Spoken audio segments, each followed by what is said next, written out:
காலை நேர சிந்தனை. நம்பிக்கையோடு. அமெரிக்காவை கண்டுபிடித்தவர் கொலம்பஸ்.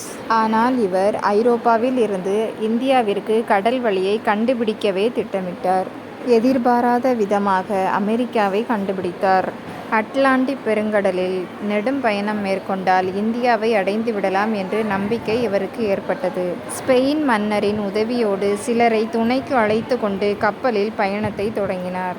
பயணம் பல மாதங்கள் நீடித்தன. கொலம்பஸ் உடன் வந்தவர்கள் அனைவரும் நம்பிக்கை இழந்து விட்டார்கள். அவர்களுக்கு தங்கள் உயிரை காத்து கொள்ள வேண்டும் என்ற எண்ணம் மனதில் தோன்றிவிட்டது. அவர்கள் கொலம்பஸிடம் வந்த வழியாக திரும்பிச் சென்று விடலாம் என்று வற்புறுத்தினார்கள். ஆனால் கொலம்பஸ் அவர்களின் சொற்களை காதில் வாங்கவே மறுத்துவிட்டார். திரும்பிச் செல்லும் பேச்சுக்கே இடமில்லை என்று தீர்மானமாக சொல்லிவிட்டார். உடன் வந்தவர்கள் ஒன்று கூடி சதித்திட்டம் ஒன்றை தீட்டினார்கள். அதன்படி கொலம்பஸை கடலில் தள்ளி கொன்றுவிட்டு தாங்கள் அனைவரும் நாட்டிற்கு திரும்ப முடிவு செய்தார்கள். ஒரு நாள் கொலம்பஸ் கப்பலின் மேற்பரப்பில் நம்பிக்கையுடன் ஏதாவது நிலப்பகுதி தெரிகிறதா என்று பார்த்தவாறே நின்று கொண்டிருந்தார். உடன் வந்தவர்களில் சிலர் அவருக்கு பின்புறமாக மெல்ல வந்தார்கள். இன்னும் சற்று நேரத்தில் அவரை பிடித்து தள்ளப் போகிறார்கள். இச்சமயத்தில் கொலம்பஸ் ஆனந்தத்தில் கத்த ஆரம்பித்தார். காரணம், கடலின் மேற்பரப்பில் இலைகளும் சிறு சிறு கிளைகளும் மிதந்து கொண்டிருந்தன. அருகில் நிலப்பகுதி இருக்கிறது என்பது இதன் மூலம் புரிந்தது.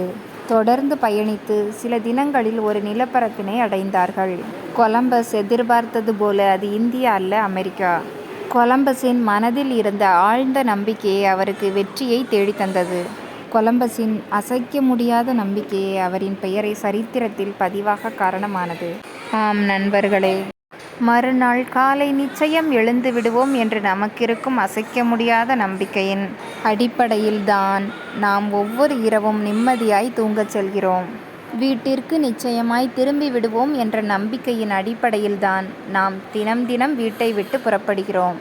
ஆக நம் வாழ்க்கையின் ஒவ்வொரு நிகழ்வும் நம்பிக்கையின் அடிப்படையிலேயே நிகழ்கிறது என்றால் அது மிகையாகாது. நம் மனம் ஆற்றல் மிக்கது. என்னால் எதையும் செய்ய முடியும் என்று நீங்கள் உங்களுக்குள் அடிக்கடி சொல்லிக் கொள்ளுங்கள். எந்த ஒரு செயலையும் நம்பிக்கையோடு எதிர்கொள்ளுங்கள். உறுதியாய் நம்புங்கள். உங்கள் கனவெல்லாம் பலிக்கும். வாழ்க்கையும் தேனாய் இனிக்கும். முகமலர்ச்சியோடும் நம்பிக்கையுடனும் எழுந்து புதிய நாளை துவங்க இறைவன் அருள் புரியட்டும். நல்லதே நினைப்போம், நல்லதே நடக்கும். நல்ல எண்ணங்களுடன் இன்றைய நாளை தொடங்குவோம். இந்த நாள் இனிய நாளாகட்டும். வாழ்க வளமுடன். நன்றி.